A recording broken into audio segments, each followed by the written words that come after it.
sendiri mungkin bisa dimulai dari Neng Ika atau biasa kerap dipanggil dengan Bunyai Ika. Ya, terima kasih. Perkenalkan, saya biasa dipanggil Ika, tapi nama saya panjang, Mahfudzah Mustiqowati ya. Saya penggiat Adiwiyata Kabupaten Jombang atau bisa dikata kebiasaannya HPAI. Saya ketuanya. Saya juga menjadi kepala madrasah di Madrasah Al-Hikam dan juga menjadi pengasuh di Pondok Pesantren Mambaul Hikam Jombang. Mungkin selanjutnya dari Bapak Pengkap Moderasi Beragama mungkin bisa memperkenalkan diri ke khalayak. Oke, terima kasih. Saya Sholihuddin, tugas sehari-hari sebagai widya iswara atau pelatih di Kementerian Agama, tepatnya di Balai Diklat Keagamaan Surabaya. Saat ini saya mendapat tugas dari Pokja Penguatan Moderasi Beragama Kementerian Agama sebagai Instruktur Nasional Penguatan Moderasi Beragama. Dari itu aja yang bisa saya perkenalkan. Terima kasih Bapak. Kemudian untuk Bapaknya Saya Amir. Saya kerja di Yayasan Kajian Ekologi dan Konservasi Lahan Basah atau Ekotum. di Jombang ya Bapak? Saya kadang di Jombang, kadang di Gresik. Kantor kami di Gresik. Ini satu lagi. Oke, terima kasih. Nama saya Pak Juwadi. Saya di kepengurusan kelembagaan yaitu pengurus Parisade dan Desa Kabupaten Jombang. Parisade. Parisade atau PADI Kabupaten Jombang. Oke, terima kasih. Untuk kegiatan yang dilakukan di pagi hari ini itu kan tentang lingkungan yang dimana kegiatannya bersama beberapa siswa-siswi dari Jombang yang mana mereka tidak hanya agama Islam tapi dengan beberapa agama. Itu mungkin bisa sedikit diulas untuk kegiatannya tadi itu seperti apa ngoten. Mungkin bisa disampaikan ataupun dijelaskan dari sudut pandang Bapak yang Pak Soleh. Dari Pak Soleh, oke. Pak Juwadi, Ini mungkin Pak dari Juwadi. Hindu nanti. Oh, mungkin Bu Ika dulu. Iya. Kegiatannya seperti apa tadi? Iya. Saya sebetulnya bersama-sama dengan teman-teman lintas iman itu udah sering gitu ya. Apalagi dengan GKI, dengan GKJW itu sudah berapa tahun yang lalu. Anak Mambaul Hikam, santri Mambaul Hikam, siswa Al-Hikam ke gereja, keluar masuk gereja itu udah biasa untuk mengajari para jamaahnya membuat ekobrik, membuat biopori, ya kemudian sedekah sampah itu udah di beberapa tahun yang lalu gitu. Saya juga pernah ke puranya beliau, ya. Cuman selama ini berhenti di dua agama saja. Bahkan kalau dengan siswanya belum kita ya Pak Juwadi Belum, ya. baru pertama Ya, kali. kalau dengan Petra itu sering. Petra ke Al-Hikam, Al-Hikam ke Petra itu sering sekali. Akhirnya kami berkeinginan untuk membuat kegiatan yang tidak hanya lintas imannya dua agama saja, tapi semuanya. Dan di situ didukung oleh tokoh agama. Itu yang menjadi keinginan saya dari dulu begitu kan ya. Sampai deklarasi juga pernah dilakukan ketika hari lingkungan hidup di alun-alun juga pernah. Tapi setelah itu selesai gitu aja Pak Juwadi ya. Ya. Kalau melibatkan siswa kan beda. Ya, kalau melibatkan kan siswa beda. Dan ini alhamdulillah terwujud dan antusiasnya luar biasa. Untuk selanjutnya apakah ada tindak lanjut Bu, dari kegiatan ini? Ya, harus ya. Jadi ini awal. Saya berkeinginan nanti ada sekolah sungai, sekolah pengelolaan sampah, sekolah keanekaragaman hayati. Jadi pemuda-pemuda atau pelajar-pelajar itu dia punya sekolah sesuai dengan bidangnya mereka, tapi dalam bingkai yang sama mencintai dan melestarikan lingkungan dan tidak ada sekat di situ. Itu yang keinginan saya begitu. Karenanya kegiatan ini sebetulnya sudah saya awali dengan tokoh agama melalui Zoom ketika Corona. Jadi melihat sudut pandang pelestarian lingkungan kewajiban manusia, makhluknya atau hambanya itu kepada Sang Kholik, Sang Maha Pencipta, dilihat dari sudut pandang agamanya masing-masing, yang menguatkan kita bahwasanya ini lingkungan ini bukan tanggung jawab agama ini, agama itu, bukan, tapi semua agama di dalam kitab sucinya itu terkandung kewajiban melestarikan. Mungkin dari Bapak, nah mungkin bisa dijelaskan kalau misal di agama Hindu itu untuk menjaga lingkungan itu bagaimana Bapak? Oke, terima kasih. Karena di Hindu pun juga ada dalam kitab, yaitu disebut dalam Cerita Karanang ya. Karena kita sangat mengutamakan dan menjaga lingkungan. Kita harus apa ya istilahnya itu. Yang satu Cerita Karanang itu ya kita menjaga persaudaraan di antara kita sesama manusia ya, kepada alam dan lingkungan di sekitar kita, dan yang kedua kepada guru atau leluhur kita atau Tuhan kita. Maka dari itu untuk menjaga lingkungan ini memang sangat kita utamakan, karena antara kita umat manusia dengan lingkungan itu harus saling menjaga kan seperti itu. Karena yang pasti kita membutuhkan alam, alam pun juga membutuhkan kita seperti itu. Terima kasih Bapak. Mungkin Sama-sama. untuk pendapat dari ahli lingkungan. Yang ahli moderasi dulu. belakangan Iya, saya. harus ikut hostnya. Ya. Iya, sama. Kegiatan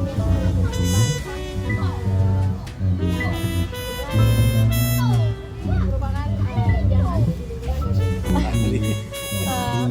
Untuk kegiatan-kegiatan untuk menjaga lingkungan sekitar ini yang sering dilakukan apa saja yang mungkin bisa dilakukan dengan siswa-siswi sekolah? Ya, ya kalau kita mau mengenalkan anak-anak sekolah, ya mereka harus diajak untuk pergi ke luar atau melihat masalah itu. Jadi contohnya hari ini yang dilakukan oleh teman-teman ini kan sudah cukup menarik ya. Jadi kalau kita bicara sungai, ya anak-anak harus tahu di sungai itu ada apa saja, kemudian masalahnya apa saja, ada sampah, kemudian ada pencemaran, kemudian sungai itu dimanfaatkan untuk apa, ya kan, untuk dikonsumsi, untuk pertanian. Nah, kemudian makanya tadi teman-teman juga diajak untuk belajar tentang bagaimana sih melihat kesehatan sungai. Tak kenal maka tak sayang, ya kan. Jadi anak harus dikenalkan dulu terhadap sungainya, terhadap masalahnya, terhadap potensinya. Itu kemudian kita ajak untuk mereka menyayangi, ya kan ya. Sama kalau kamu mau pacaran kan harus kenal dulu kan ya, baru kamu menyayangi. Sama ya, lingkungan juga kayak gitu. Mau nikah atau mau pacaran? Mau nikah atau mau pacaran? Nikah aja Pak. Mau nikah, oke. Jadi itu, jadi ya apa ya, mengajak anak-anak untuk melihat masalah itu penting ya kan ya, supaya mereka tahu, kemudian setelah tahu mereka bisa melakukan sesuatu untuk mencari solusinya atau menyuarakan ini ya kan ya. Jadi kalau misalnya ada mereka tahu bahwa sungainya ini tercemar limbah, kemudian atau tercemar sampah, banyak sampahnya, ya mereka harus ngapain? Mereka harus diam atau mereka mau menyuarakan ini, mau menyampaikan ke dinas lingkungan, mau menyampaikan ke tetangganya, atau mau ngirim surat kepada ke dinas lingkungan. Nah, itu bisa dilakukan oleh anak-anak. Nah, itu sih yang mungkin awal kita bisa mengenalkan ke anak-anak itu. Jadi mungkin biasanya kan banyak sekali ya Bapak, bisa kita lihat Mana banyak apa? itu ada sampah Oh, iya. yang sedikit mungkin bisa merusak lingkungan ekosistem yang ada di sungai, seperti kayak Plastik, ada plastik, ya kan ini ada banyak ikan. Nah itu kan biasanya dia tidak sengaja gitu Bapak makan. Jadinya kan mungkin emang harus dari diri kita sendiri buat bisa menjaga lingkungan ini emang. Iya, anak-anak itu harus tahu. Kita harus tahu bahwa apa yang kita buang itu akan kembali. Jadi contoh gini, kalau kita buang sampah plastik itu sebenarnya nggak bisa hancur, ya kan ya. Tapi dia akan terfragmentasi atau terpecah-pecah jadi kecil, menjadi partikel kecil, namanya mikroplastik. Sama ikan itu dia dipikir plankton. Nah, dimakan itu, ya, dimakan. Ketika dia dimakan oleh ikan, mikroplastik itu ada senyawa kimia yang akan nempel di daging atau di tubuhnya ikan.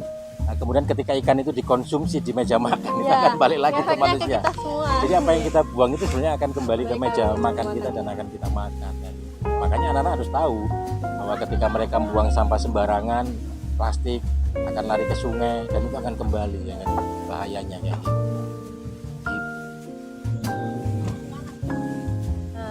Terima kasih Bapak Siap, siap. untuk pendapatnya. Siap. Mungkin kan tadi udah dari lingkungan, terus dari agama Buddha, dan Hindu. agama Hindu, terus dengan dari penggiat lingkungan.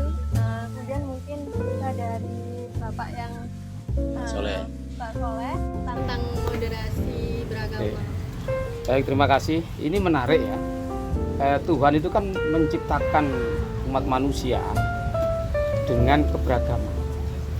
Nah, keberagaman ini tidak mungkin diseragamkan karena itu menjadi sunatullah. Maka untuk mempertemukan keberagaman ini ya harus ada titik temu. Dalam Al-Quran itu ada namanya kalimatun sawa atau titik temu. Nah, titik temu itu melalui apa saja? Kita ada yang namanya nilai-nilai universal, bahwa manusia itu memiliki nilai-nilai yang sama, tidak melihat agama, tidak melihat suku, agama, budaya, semua memandang bahwa nilai ini diakui oleh mereka masing-masing, misalnya kemanusiaan. Nah, lingkungan ini termasuk bagian dari titik temu yang nilai universal tadi. Tadi Pak Amir menyebut dampak lingkungan itu kan berbahaya. Nah, ini dalam konsep moderasi beragama itu ada yang namanya kemaslahatan umum. Ya, kemaslahatan umum itu berarti semua manusia itu butuh kemaslahatan, butuh ketenangan, butuh keamanan, butuh kenyamanan. Nah, kalau misalnya banjir, ya, yang kena kan tidak hanya Hindu saja, tapi juga Muslim juga kena. Kemudian kalau misalnya sungai ini kotor misalnya, ya semua akan kena dampaknya. Maka kita perlu di dalam menerjemahkan nilai-nilai kemanusiaan itu melalui apa? Melalui sesuatu yang bisa diangkat bersama-sama, yaitu contohnya melalui lingkungan ini. Saya yakin kalau masalah lingkungan ini tidak ada yang memperdebatkan dari sisi agama, teologi, keyakinan, tidak ada siapa yang mau memperdebatkan. Terus satu, kenapa kita ini sering menyalahkan orang? Karena kita tidak pernah ketemu. Iya. Gitu. Nggak pernah duduk bareng. Tidak pernah duduk bareng. Sehingga apa? Sukanya menyalahkan, menjustifikasi, menghakimi. Karena kita tidak pernah hadir. Padahal umat yang wasaton, umatan wasat atau umat yang tengah-tengah itu dalam Al-Quran adalah mereka yang litakunu syuhada 'alan nas, mereka yang mau duduk bareng, menyaksikan kebaikan-kebaikan masing-masing. Dan di sini tidak bicara tentang bagaimana cara beribadahnya umat Hindu. Kita di sini bicara tentang bagaimana lingkungan dalam perspektif masing-masing agama. Nah, inilah yang perlu kita gerakkan bersama-sama dalam mengemas moderasi beragama itu, tidak hanya dalam perspektif budaya, tradisi, tidak hanya dalam perspektif sosial, tapi juga lingkungan. Dan selama kami menjadi instruktur nasional moderasi beragama, tema lingkungan ini hampir tidak pernah diangkat. Hampir mereka lebih banyak bagaimana membangun toleransi, itu aja.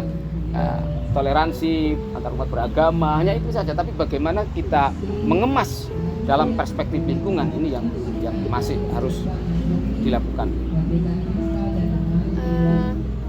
Kan tadi sempat itu Pak diadakan penelitian tentang sungai, kadar sungainya itu seperti apa. Nah itu mungkin kan tadi akan ada tindak lanjut dari kegiatan ini. Itu apakah akan dibuat ajang untuk Kabupaten Jombang ini bisa lebih dikenal di khalayak umum? Ya, dalam perspektif moderasi beragama, hampir semua tindakan intoleransi, kekerasan itu kan bersumber dari tren, pola dan tren yang itu menjadi viral di masyarakat. Orang tidak akan melakukan suatu tindakan intoleran kalau tidak ada yang ngompori. Narasi-narasi ini yang yang sering dibenturkan kan gitu. Kadang di media sosial atau di dunia nyata dua orang ini nggak ada masalah, tapi begitu dimasukkan di dunia maya mereka seolah-olah tukaran. Ya bertengkar kan gitu. Berselisih. Nah, narasi-narasi ini perlu diantitesa. Ya, antitesanya apa? Ya melalui pesan-pesan moral, melalui kampanye lingkungan diperbanyak. Dan tindak lanjut dari ini adalah bagaimana isu lingkungan ini mendominasi tren-tren tadi. Tidak hanya tren yang negatif, tapi menjadi tren positif. Artinya, isu lingkungan menjadi tren positif untuk menciptakan sebuah kondisi yang nyaman dan damai. Kira itu. Ini kalau ngomongin masalah lingkungan itu sehari semalam nggak akan habis. Iya, nggak akan Ya. ketemu. Karena orang-orang kayak kami, kayak saya, kayak Pak Amir itu ini kan Pak Soleh sudah menyatu dengan alam.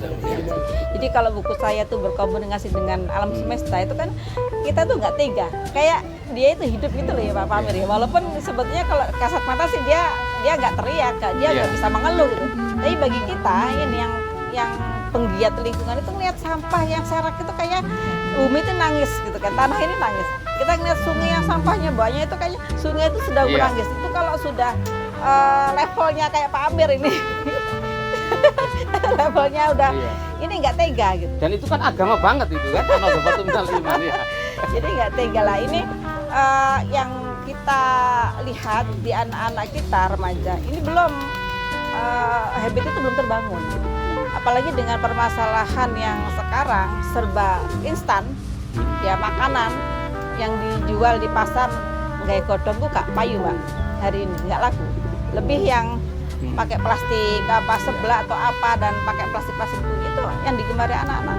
Dan mereka kalau tidak kita dampingi itu adalah menjadi sebuah masalah besar di negara kita. Dia nggak akan tahu. Yang dia pikirkan adalah perut saya kenyang beres. Mau urusan tanah nangis, mau urusan sungai menjerit, dia nggak mau tahu. Kita sebagai pendidik, ya Pak Amir sebagai penggiat, beliau sebagai tokoh agama, Pak Soleh sebagai tokoh moderasi, maka hal-hal yang seperti ini terus sering kita lakukan. Tidak berhenti di kita saja. Kalau kita lihat saya umurnya berapa sih? Beliau umurnya berapa? Paling ya kalau dilihat ya kontraknya tinggal berapa begitu kan ya. Tapi kalau kita ngeliat anak-anak muda ini kan dia sepertinya walaupun Allah yang punya kuasa ya, dia yang akan melanjutkan perjuangan kita. Jangan sampai kita bergerak tapi dia tingkat pelajar dia tidak mau mengikuti apa yang kita lakukan, nangis gitu kan Mbak. Kita nangis begitu. Nanti bisa berdampak ke masa depan kan. Iya. Jadi memang untuk menjaga lingkungan ini memang harus dari diri kita sendiri juga, dan mungkin bisa kita mulai memang dari anak-anak usia kecil dari PAUD. Baik, untuk menutup pembicaraan bincang-bincang kita dengan beberapa tokoh lingkungan, tokoh keagamaan, dan tokoh moderasi agama dan penggiat lingkungan. Maka dari itu kita sebagai generasi muda masa depan harusnya menjaga lingkungan dan senantiasa untuk sadar diri akan dampak dari hal yang kita lakukan tentang membuang sampah, tentang sering memakai barang-barang yang mungkin nggak ada manfaatnya nih buat kita, bahkan bisa merusak lingkungan. Maka dari itu kita harus memulai itu dari diri kita sendiri. Mari sayangi lingkungan dengan giat akan melestarikan lingkungan. Wassalamualaikum warahmatullahi wabarakatuh. Waalaikumsalam warahmatullahi wabarakatuh.